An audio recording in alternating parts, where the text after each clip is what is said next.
All right, mic'd up Francesa on the fan. We get ready for the picks for a week number 2 in the National Football League. Second week, a week of turnarounds, a week of payback, a week of, hey, now is the time to get off the schneid. Losing in the NFL is something that hits hard, and teams start to think that, you know what, they may never win a game. You don't want that to linger for too many weeks, so you want to get that first one under your belt in the league where they play. Okay.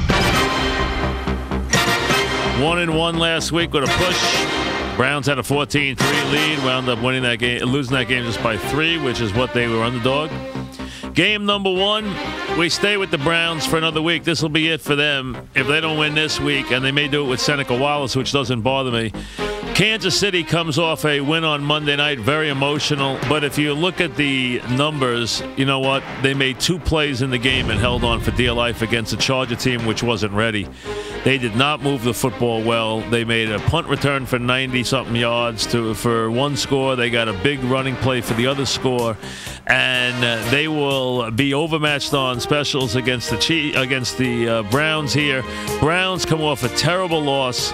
If they open the season 0-2 against 2 teams they could have beat, it's a disaster. So they have to win here. While the Chiefs are already riding high, they don't feel the same pressure to win that the Browns do at home in their home opener. Those fans will give them this week. If they play badly in the first half, they'll boo them out of the stadium in the second half. Like I said, the move to Seneca Wallace, if it happens, and I think it will, is not a negative. They'll do it with their ground game. They'll do it, obviously, with their special teams. And I think the Browns will bounce back. They're only a 1.5 favorite. The line's been going down all week because people are buying into the Chiefs winning last week. But if you look closer, the Chiefs really didn't do anything in that game. They made a couple of plays and hung on for dear life. Give me the Browns -1.5 to get it to 1-1.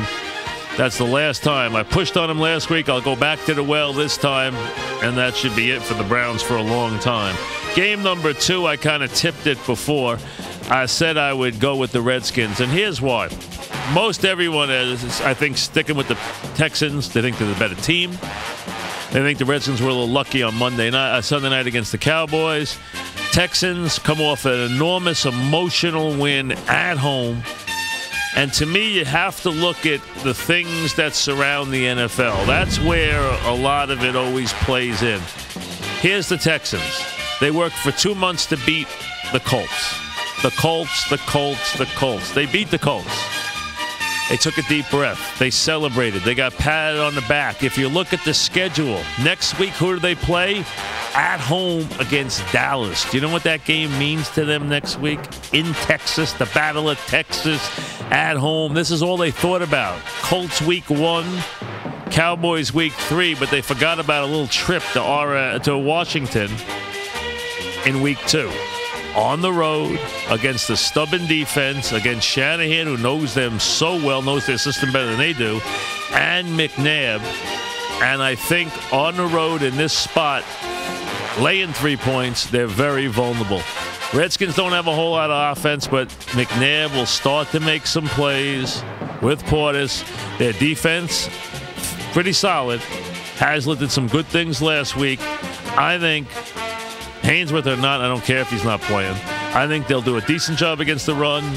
They will make enough plays in this game. I think Washington becomes one of the early surprises at 2-0, and it'll be with 2 big wins against the Cowboys and against the Texans. Texans are 3-point favorites. I think they get picked off here. Give me Washington +3. That's game number 2. Game number 3. You know, you look at all the different predictions. Everyone I saw who picked this game picked the other team. That makes me happy. Cards, Falcons, I think everybody has looked at that and said, wow, how does that game 6.5 points? Give me the Cardinals. Cardinals won game 1. Give me the Cardinals. All right. I like the Falcons. I like the Falcons a lot in this game. Number 1. Falcons lost a heartbreaking game last week. They should have won in Pittsburgh in overtime. Devastating loss. Now Falcons are thinking playoffs this year. They look at their schedule. They're home this week. Next week they're in Miami. That means if they don't play big this week, they're sitting on an 0-3 going to Miami next week. They have to step up big. They're an emotional team. They'll get it going with Ryan here. Now, the Cards, look at them. They win week 1. They travel from Arizona to St. Louis and win. They go home. Now they travel back across the entire country. Halfway across the first time, back home, and now across the entire country to play Atlanta. Very tough to do any time of the year. They won that first game. They're going to run into a team that's 0-1, that's desperate, and they had to travel across the entire country. They're not the same team. They have a mistake-prone quarterback. He will make mistakes. They were lucky to beat the Rams in game 1. That's why it's 6.5. 6.5, everyone's saying, oh, you're kidding me? This should be a 3-point game. Jump on it. When it looks too easy, it is. Falcons minus 6.5. So for me, the 3 picks for this week: Browns minus 1.5 at home against the Chiefs. Redskins plus 3 at home as a home dog to upend the celebrating Texans. And the Falcons minus 6.5 against the Cards, the picks for week 2 on the Fan.